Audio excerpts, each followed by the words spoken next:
Hi സുഹൃത്തുക്കളെ, ഇന്ന് നമ്മളിവിടെ പങ്കുവയ്ക്കുന്നത് വ്യായാമത്തിലൂടെ ശരീരഭാരം കുറച്ചെടുത്ത പല ആളുകളും പറയുന്ന ഒരു കാര്യത്തെ പറ്റിയാണ്.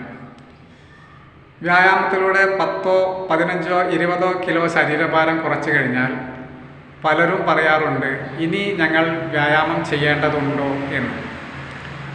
എന്നാൽ അവരോടായി പറയുന്നു, നിങ്ങൾ കുറച്ചെടുത്ത ശരീരഭാരം നിലനിർത്താൻ നിങ്ങൾ നിർബന്ധമായും വ്യായാമം തുടരുകയും ഭക്ഷണ ക്രമീകരണം തുടരുകയും വേണം.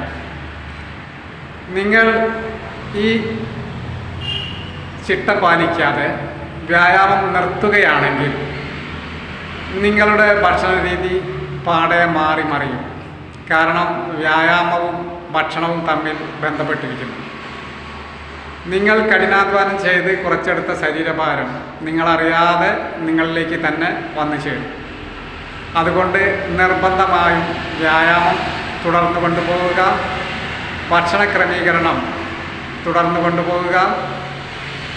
ഒരു കാരണവശാലും വ്യായാമം നിർത്താതെ നിങ്ങൾ കുറച്ചെടുത്ത ശരീരഭാരം കൂടാതിരിക്കാൻ വ്യായാമത്തെ മുറുകെ പിടിക്കുക. ഈ ഒരറിവ് നിങ്ങളുടെ സുഹൃത്തുക്കൾക്കും ഷെയർ ചെയ്യും.